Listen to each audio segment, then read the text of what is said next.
નમસ્કાર વિદ્યાર્થી મિત્રો, ગુડ મોર્નિંગ. કેમ છો? મજામાં? ચાલો, 12 સાયન્સ ભૌતિક વિજ્ઞાન પ્રકરણ નંબર 13 ન્યુક્લિયસ. લાસ્ટ 3 લેક્ચર્સની અંદર આપણે ન્યુક્લિયસ વિશે ચર્ચા કરી.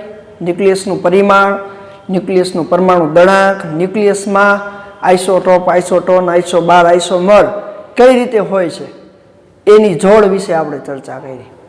લાસ્ટ લેક્ચરની અંદર આપણે ન્યુટ્રોનની શોધ, એના પછી આપણે વાત કરી કે જ્યારે ન્યુક્લિયસ છે એની સરેરાશ ત્રિજ્યા એના પરમાણુ દળાંક સાથે કેવો સંબંધ દર્શાવે છે એની પણ આપણે ચર્ચા કરી.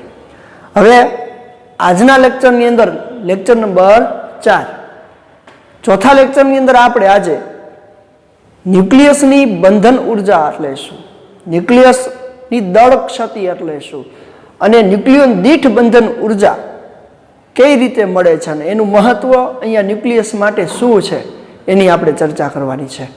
તો આજનો આપણો પ્રશ્ન છે ન્યુક્લિયસની દળ ક્ષતિ, બંધન ઉર્જા અને ન્યુક્લિયન દીઠ બંધન ઉર્જા.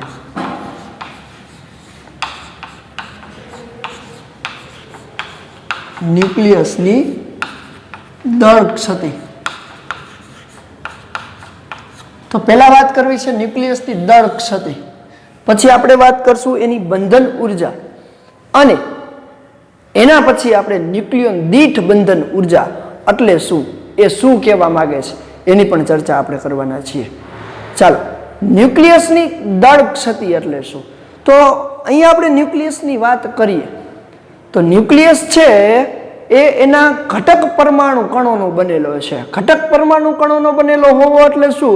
તો કે ન્યુક્લિયસનું કુલ દળ, ન્યુક્લિયસનું કુલ દળ એના ઘટક કણોના કુલ દળોના સરવાળા જેટલું થવું જોઈએ એવું અપેક્ષિત છે, એવું અપેક્ષિત છે. એટલે કે અહીંયા હું એક વાક્ય લખું છું પણ ખરેખર એવું થતું નથી. એટલે કે ન્યુક્લિયસનું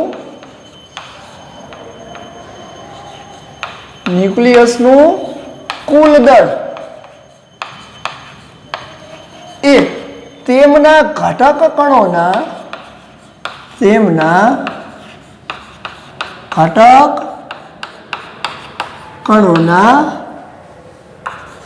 દળના સરવાળા જેટલું થાય,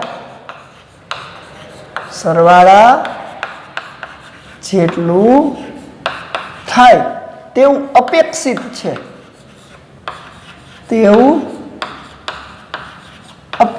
અપેક્ષિત એટલે એવું થવું જોઈએ એમ. ખરેખર ન્યુક્લિયસ, કોઈ પણ ન્યુક્લિયસ છે એનું કુલ દળ એ એના ઘટક કણો એટલે કે ન્યુક્લિયસની અંદર કેવા કેવા ઘટક કણો હોય તો કે ન્યુટ્રોન અને પ્રોટોન. તો ન્યુટ્રોન અને પ્રોટોનના કુલ દળના સરવાળા જેટલું થવું જોઈએ, પણ ખરેખર આવું થતું નથી. એટલે કે ન્યુક્લિયસનું કુલ દળ એ હંમેશા એના ઘટક કણોના કુલ દળના સરવાળા કરતા ઓછું રહે છે. આવું અપેક્ષિત છે, ખરેખર થવું જોઈએ આવું, પણ આવું થતું નથી. પરંતુ અહીંયા લખું, પરંતુ ન્યુક્લિયસનું દળ એ તેના ઘટક કણોના દળના સરવાળા કરતા હંમેશા કેવું રહે છે? હંમેશા ઓછું રહે છે, અથવા ઓછું હોય છે. તો આવું શું કામ થાય છે અને આ થાય છે એને શું કહેવાય?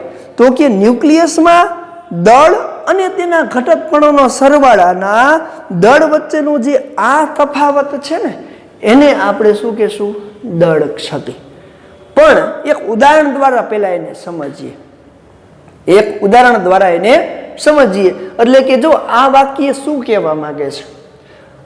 ન્યુક્લિયસનું દળ એટલે કે પ્રાયોગિક રીતે મેળવેલું કુલ દળ એ એના ઘટક કણોના દળના સરવાળા કરતાં હંમેશા ઓછું હોય છે. એક ઉદાહરણ લઈએ. ઉદાહરણ તરીકે ઓક્સિજન. ઓક્સિજન 6 8 16 8 16. હવે ઓક્સિજન 8 16 ની અંદર પ્રોટોન કેટલા હોય? તો પ્રોટોનની સંખ્યા 8. ન્યુટ્રોનની સંખ્યા પણ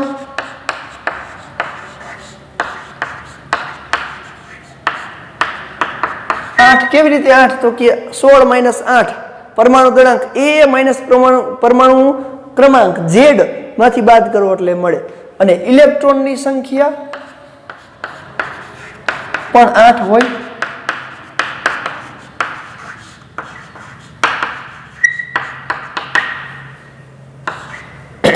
હવે આ વાક્યને આપણે ધ્યાનમાં લઈ તો જોવો જોઈએ.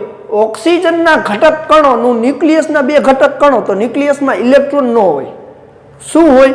માત્ર ને માત્ર પ્રોટોન અને ન્યુટ્રોનની સંખ્યા હોય. તો એને સંયુક્ત આપણે વાત કરવા જઈએ તો જોજો, અહીં ઓક્સિજન 8 16 ના ન્યુક્લિયસનું દળ આપણે શોધવું છે. ન્યુક્લિયસનું દળ શોધવું છે તો પ્રોટોનનું દળ ગુણ્યા 8. પ્રોટોનનું દળ ગુણ્યા 8, કારણ કે 8 પ્રોટોન છે. હાલો, તો 8 ગુણ્યા પ્રોટોનનું દળ 1.00727 યુનિટ જેટલું છે, પ્લસ ન્યુટ્રોનનું દળ કેટલા ન્યુટ્રોન છે? 8 જેટલા. તો 8 ગુણ્યા 1.00866 યુનિટ છે. આ બંનેનો સરવાળો એટલે કે ઓક્સિજન 8 16 ના ન્યુક્લિયસનું દળ થાય, જેના ઘટક કણોના દળનો સરવાળો થયો. તો જોવો જોઈએ, 8 ગુણ્યા 1.00727 એટલે આ આપણને મળે છે, આટલું મળે છે. અહીંયા લખું છું 8.05816 અને પ્લસ આટલું કરવાનું છે એટલે કે 8 ગુણ્યા 1.00866 અને એ મળે છે 8.06928. તો કુલ દળ એનું કેટલું મળશે?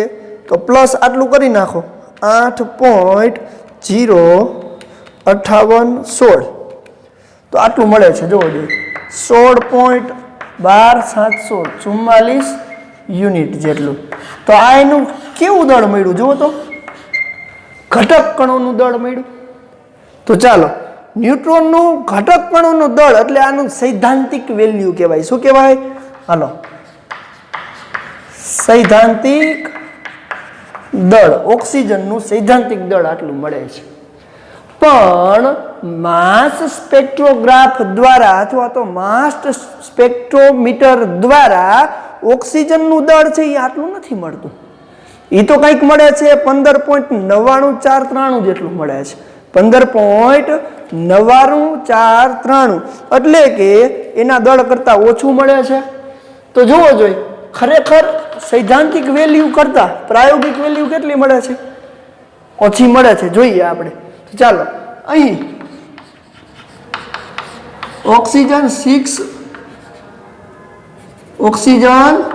8 16 ના પરમાણુનું દળ, તો જો અહીંયા પરમાણુ લખું છું, પરમાણુનું પ્રાયોગિક દળ કેટલું મળે છે? તો કે 15.493 યુનિટ જેટલું મળે. હવે આ જોવો જોઈએ, આ દળ છે ને એ પરમાણુનું દળ છે. તો પરમાણુમાં તો ઇલેક્ટ્રોનનું દળ હાજર હોય, તો પ્રાયોગિક દળ પરમાણુનું છે.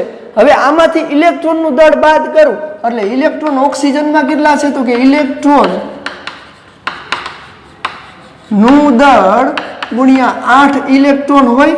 તો તો એને 8 ગુણ્યા ઇલેક્ટ્રોનનું દળ છે એ 0.000549 છે 0.000549 એટલું દળ આમાંથી બાદ કરવાનું એટલે એનું પ્રાયોગિક મૂલ્ય ન્યુક્લિયસનું મળે જો ઉપરની વેલ્યુ છે એ માસ સ્પેક્ટ્રોમીટર દ્વારા મેળવેલી વેલ્યુ પરમાણુના દળની છે પણ જોઈ છે આપણે શું ન્યુક્લિયસનું દળ તો ન્યુક્લિયસના દળને લેવા માટે આપણે શું કરવું પડે તો કે આપેલ આ જે દળ મળે ને એમાંથી ઇલેક્ટ્રોનનું દળ આપણે બાદ કરવું પડે કેટલું દળ બાદ કરવું પડે તો કે 8 ગુણ્યા 0.000549 એટલે કે આટલું દળ એમાંથી બાદ કરો 0.004392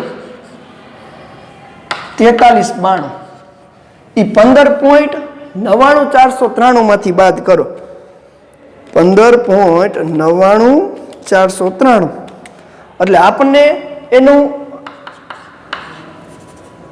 ઓક્સિજનના ન્યુક્લિયસનું પ્રાયોગિક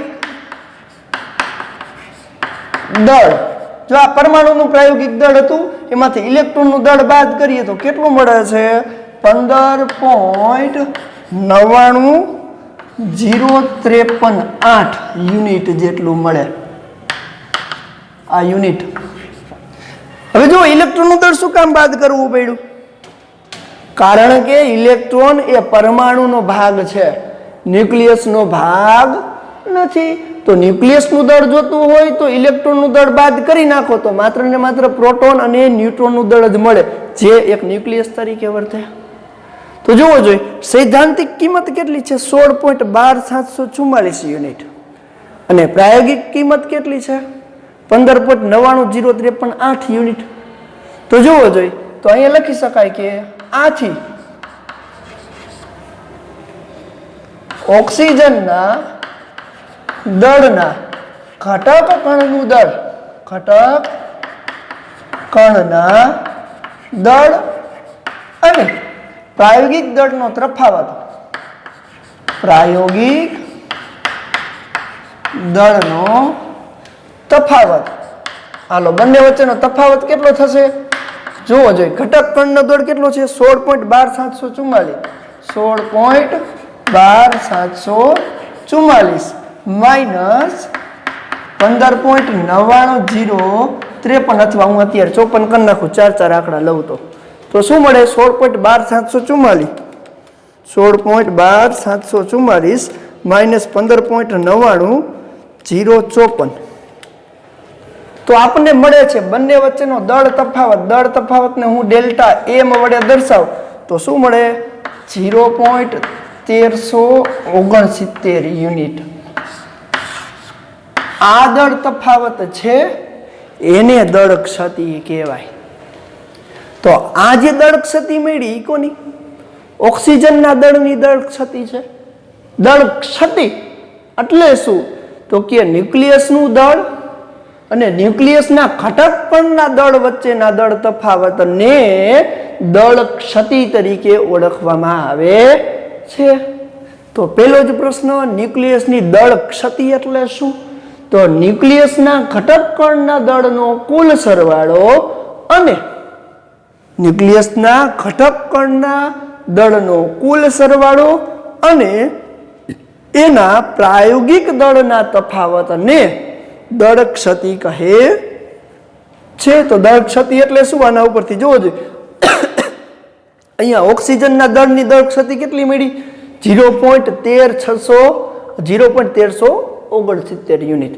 અને આ તમે ઉદાહરણ અને સ્વાધ્યાયના દાખલા લીધે આનો ઉપયોગ પણ કરશો ખાસ યાદ રાખજો બધાની વેલ્યુ તમને યાદ હોવી જોઈએ કે ઓક્સિજન માટે પ્રોટોનનું દળ આટલું જ હોય ન્યુટ્રોનનું આટલું હોય અને ઇલેક્ટ્રોનનું દળ એમાંથી બાદ કરવું પડે તો ઇલેક્ટ્રોનનું ક્યારેક 0.00055 પણ લખવામાં આવે છે 0.00055 અથવા 549 રેડી તો અહીંયા દળ ક્ષતિ એટલે શું તો કે દળ ક્ષતિ એટલે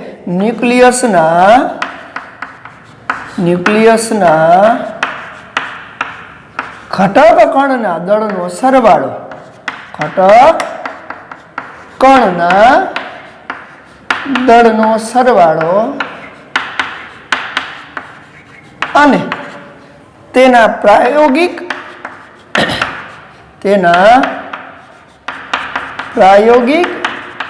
દળના તફાવતને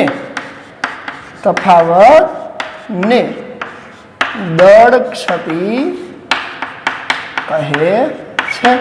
તો આ તો આપણે એક ઓક્સિજનનું ઉદાહરણ લઈને આપણે જોયું, પણ ખરેખર કોઈ પણ ન્યુક્લિયસ માટે દળ ક્ષતિનું સમીકરણ લખવું હોય તો અહીંયા લખી શકો દળ ક્ષતિનું સૂત્ર. દળ ક્ષતિને હું ડેલ્ટા એમ વડે દર્શાવું છું અથવા સ્મોલ ડેલ્ટા એમ પણ લખી શકાય. હાલો, કેનામાંથી શું બાદ કર્યું હતું યાદ કરો. તો કુલ પ્રોટોનની સંખ્યા એના સાથે દળનો ગુણાકાર. તો પ્રોટોનને ઝેડ વડે દર્શાવે પરમાણુ ક્રમાંક અને માસ ઓફ પ્રોટોન MP. ઝેડ ગુણ્યા MP, આ ઝેડ જ હતું ને, ઝેડ એટલે સંખ્યા, MP એટલે માસ ઓફ પ્રોટોન, ઝેડ ગુણ્યા માસ ઓફ પ્રોટોન વત્તા n ન્યુટ્રોનની સંખ્યા n ગુણ્યા માસ ઓફ ન્યુટ્રોન. તો n ગુણ્યા માસ ઓફ ન્યુટ્રોન એમાંથી એની પ્રાયોગિક દળની કિંમત બાદ કરી એટલે -m એટલે કુલ દળ બાદ કર્યું, જેથી આપણને શું મળે છે? દળ ક્ષતિ મળે છે. તો આ છે દળ ક્ષતિનું સૂત્ર. પછી તમને કોઈ પણ તત્વના ન્યુક્લિયસ માટેની વાત કરે તો આ સૂત્રનો ઉપયોગ કરી અને દળ ક્ષતિ આપણે મેળવી શકીએ છીએ. તો આઈન્સ્ટાઈનની દળ ક્ષતિના આ નિયમ પરથી આપણે એની બંધન ઉર્જા અને ન્યુક્લિયોન દીઠ બંધન ઉર્જાની વાત કરવાના છીએ. તો ચાલો પહેલા આટલું જોઈ લ્યો, સ્ક્રીનશોટ પાડી લેજો.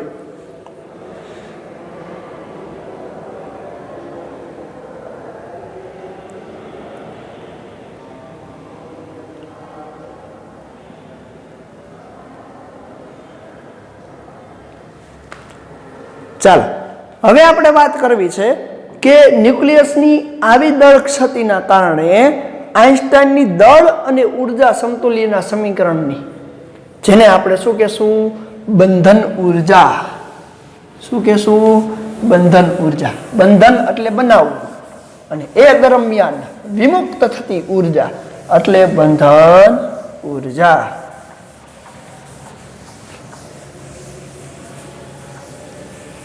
ચાલો, હું અહીંયા લખું છું. હવે દળ ક્ષતિની સાથે ન્યુક્લિયસની બંધન ઉર્જાની વાત કરું તો ન્યુક્લિયસની બંધન ઉર્જા અને ન્યુક્લિયોન દીઠ બંધન ઉર્જાની ચર્ચા કરી. ન્યુક્લિયસની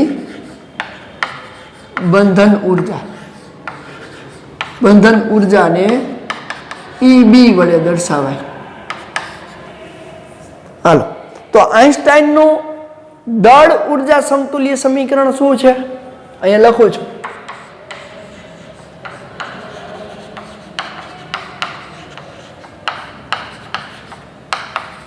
દળ ઉર્જા સમતુલ્ય સમીકરણ પરથી, હાલો, આઈન્સ્ટાઈનના દળ ઉર્જા સમતુલ્ય સમીકરણ પરથી જો અહીંયા દળને સમતુલ્ય ડેલ્ટા m લઉં તો અહીંયા સમીકરણ મને આવું મળે: EB = ડેલ્ટા mc², જ્યાં ડેલ્ટા m બરાબર દળ ક્ષતિ દર્શાવે છે. શું દર્શાવે છે? દળ ક્ષતિ. અને EB, અહીં EB એટલે બંધન ઉર્જા. શું બતાવે?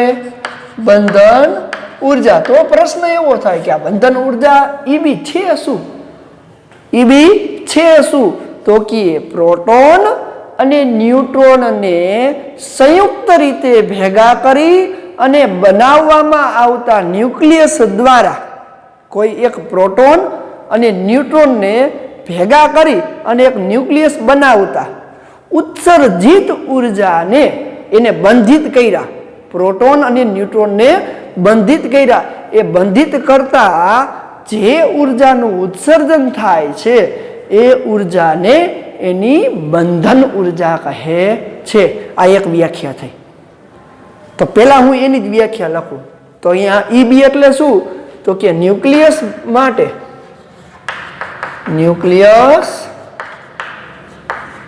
એટલે કે બનાવવા માટે પ્રોટોન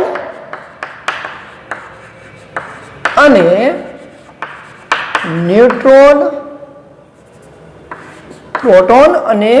ન્યુટ્રોનને સંયોજન કરતા અથવા એનું સંયોજન કરતા ન્યુક્લિયસમાંથી ઉત્સર્જિત ઉર્જાને તેની બંધન ઉર્જા કહે છે. બંધન ઉર્જા કહે છે. અથવા હવે જો ન્યુટ્રોન અને પ્રોટોનને ભેગા કરીને નવું ન્યુક્લિયસ બનાવ્યું અને ઉર્જાનું ઉત્સર્જન થયું, એટલા માટે એને ઉત્સર્જિત બંધન ઉર્જા એવું નામ આપ્યું. એટલા માટે એને ઉત્સર્જિત ઉર્જાની બંધન ઉર્જા કીધી. એવું પણ કહી શકાય, આમ ઉલટું બોલું છું, જોજો, કે કોઈ ન્યુક્લિયસમાંથી પ્રોટોન અને ન્યુટ્રોનને અલગ કરવા માટે આપવી પડતી ઉર્જાને, બંધન તોડવા માટે આપવી પડતી ઉર્જાને એની બંધન ઉર્જા કહી શકાય. તો એ પણ લખું. અથવા ન્યુક્લિયસમાંથી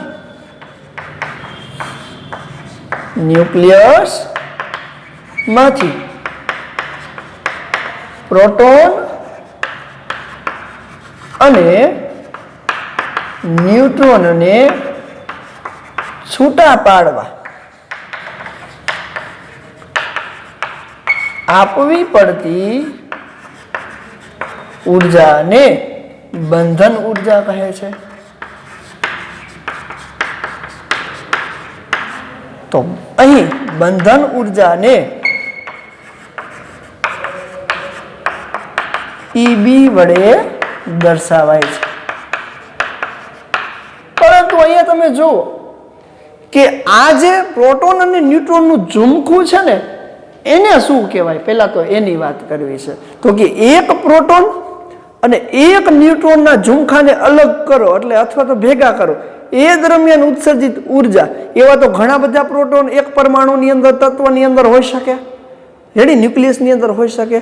તો પહેલા હું એના માટે લખું કે પ્રોટોન અને ન્યુટ્રોનના ઝુમખું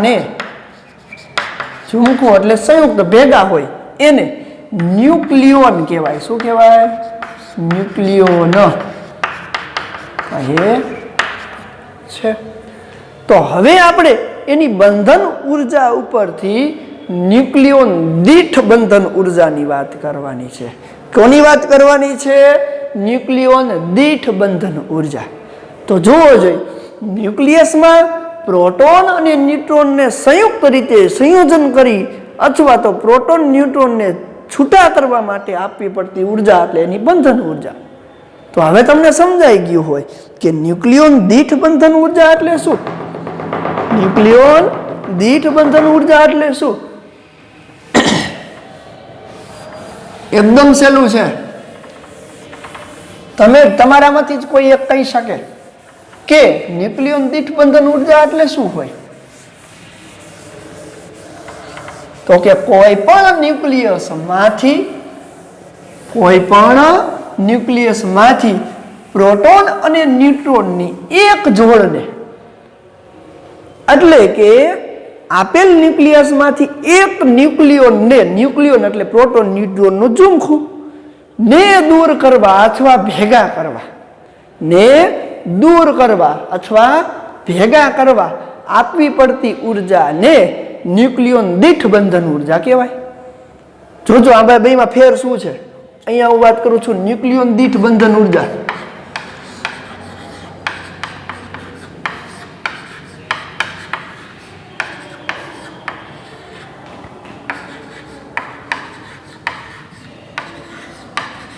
હાલો, ન્યુક્લિયોનની ન્યુક્લિયસની બંધન ઉર્જાને EB વડે દર્શાવાય, ન્યુક્લિયન દીઠ બંધન ઉર્જાને EBN વડે દર્શાવાય. જોજો બંનેમાં આટલો જ ફેર છે. ન્યુક્લિયસની બંધન ઉર્જા એટલે પ્રોટોન, એક પ્રોટોન કે ન્યુટ્રોનની વાત નથી, એ આખા ન્યુક્લિયસની વાત હતી. હવે એ આખા ન્યુક્લિયસમાંથી માત્ર એક ઝુમખું દૂર કરવું અથવા એક ઝુમખાને ભેગું કરવું, તો એને શું કહેવાય? ન્યુક્લિયન દીઠ બંધન ઉર્જા. તો ન્યુક્લિયન દીઠ બંધન ઉર્જા એટલે શું? તો કે ન્યુક્લિયસમાંથી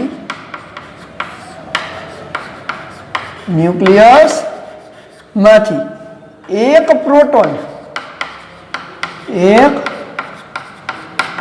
પ્રોટોન અને ન્યુટ્રોનને અલગ કરવા, અથવા એમ પણ કહી શકું, અથવા ન્યુક્લિયોનને છૂટા પાડવા, એક ન્યુક્લિયોનને છૂટા પાડવા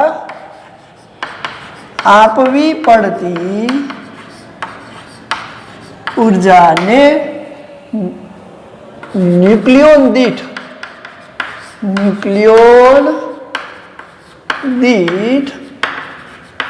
બંધન ઉર્જા કહે છે. તો આવી બંધન ઉર્જા ક્યારે મળે? તો કે કોઈ પણ ન્યુક્લિયસના પરમાણુ દળાંકને, એના ન્યુક્લિયસની બંધન ઉર્જા સાથે ભાગી નાખો, એનો ગુણોત્તર લઈ લ્યો, કારણ કે એનું પરમાણુ દળાંક એની કુલ ઉર્જા આપે, એની કુલ ન્યુક્લિયન દીઠ બંધન ઉર્જા આપશે. પણ એક ન્યુક્લિયન દીઠ બંધન ઉર્જા જોતી હોય તો, એક જ ન્યુક્લિયનને છૂટો પાડવો હોય તો એના કુલ ઉર્જામાંથી એ જેટલી ભાગી નાખો, એ જેટલી કાઢી નાખો, બાદ નથી કરવાની, ભાગવાની. શું કામ?